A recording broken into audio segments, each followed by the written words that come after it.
Gladys Reyes, ibinunyag ang attitude na not so young star. Na-interview si Gladys Reyes sa ginanap na Star Magic Spotlight Press Con. Siya ay natanong kung siya ay muling nakaranas ba ng mga artistang may attitude. Diretsahan niyang sinabing, tanging ang kanyang kaibigan. Diretsahan niyang sinabing, tanging ang kanyang kaibigan ang tinarayan. Aniya, ang young star ay nagpunta sa kanya na umiiyak. Siya umano ay natanong kung siya ba ay nagalit. Kanyang sinagot na hindi siya nagalit kundi na-voice lang. Aniya, Dead man. Sabi ko, galit po ba kayo sa akin? Sabi niya. Ako galit sa'yo, nabubuisit ako sa'yo. Ba naman yung galit, di ba? Pag galit, mabigat na. Ba naman yung buisit ka? kapag daw siya ay may naka-eksena, ayaw niyang ma-pressure ang kasama sa set kung nagkamali dahil wala naman daw perpekto. Ang kanyang gagawin ay susuportahan ang kapwa-artista at tulungang hindi matakot. Halimbawa, hindi mo kasi gagawin na pag may ka-eksena ka, tapos nagkakamali yung ka-eksena mo, hindi ka iikutan mo ng mata or magme-make face ka or kasi ang mangyayari nun, lalong kakabahan yung ka-eksena mo, di ba? You have to show your support, di ba? Hindi naman sa lahat ng pagkakataon perfect ka, hindi ka magkakamali. Pwede rin mangyari sa'yo yun.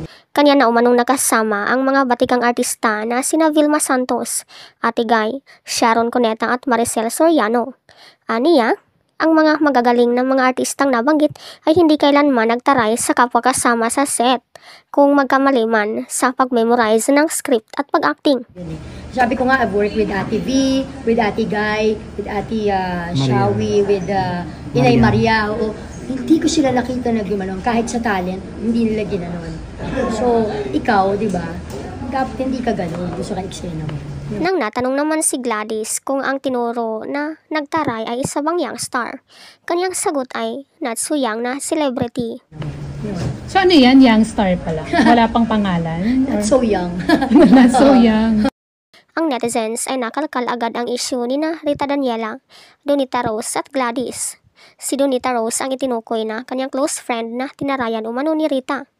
Ayon sa netizens, Rita Daniela ata ito. May issue kasi sila before and ganyan yung ginawa niya noon. Pero alam ko, ini-explain naman niya kung bakit ganun na naging attitude siya. Nagkausap sila noon at nagpicture para ipakita na okay na sila. Si Rita Daniela yan.